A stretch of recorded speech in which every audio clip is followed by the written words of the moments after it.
প্রথম ধাপে উপজেলা নির্বাচনে ৪০ জন চেয়ারম্যান পদে আবারও নির্বাচিত হয়েছেন। নতুনদের কাছে হেরেছেন ৫৪ জন।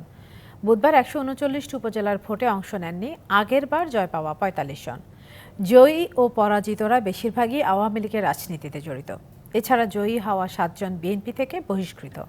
এর বাইরে নির্বাচিত হয়েছেন জাতীয় পার্টির ১, জামাতের ১ ও অন্য ২টি ইসলামী দলের ২ জন।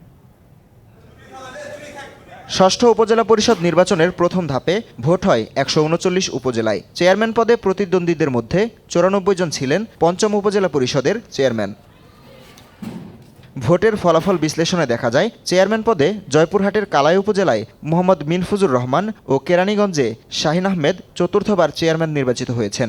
এছাড়াও পঞ্চম উপজেলা পরিষদের আরও ৩৮ জন চেয়ারম্যান পুনরায় নির্বাচিত হয়েছেন, আর ফেল করেছেন ৫৪ জন। এদিকে চেয়ারম্যান পদে বিজয়ীদের মধ্যে অধিকাংশই আওয়ামী লীগের। ভোটে অংশ নিয়ে বিএনপি থেকে বহিষ্কৃতদের মধ্যে বিজয়ী হয়েছেন ৭ জন প্রার্থী। এছাড়া ৭ নারীসহ ৯ জন হয়েছেন ভাইস চেয়ারম্যান। ১, ২, ৩ ঢাকায় জমি জিতে নিন ১০০% ক্যাশব্যাক সহ ২০ কোটি টাকার পুরস্কার। জামায়াতে ইসলামীর ১ জন সহ ইসলামিক দলের ৩ জন প্রার্থী চেয়ারম্যান নির্বাচিত হয়েছেন, আর জাতীয় পার্টির ১ জন প্রার্থী বিজয়ী হয়েছেন কুড়িগ্রামের চিলমারী উপজেলায়। এছাড়া ২ জন বিজয়ী হয়েছেন যারা কোনো দলীয় রাজনীতিতে সম্পৃক্ত নন। ষষ্ঠ উপজেলা পরিষদ নির্বাচনের ভোটে চেয়ারম্যান নির্বাচিত হয়েছেন ৩ জন নারী। Habibur Rahman, DBC news desk.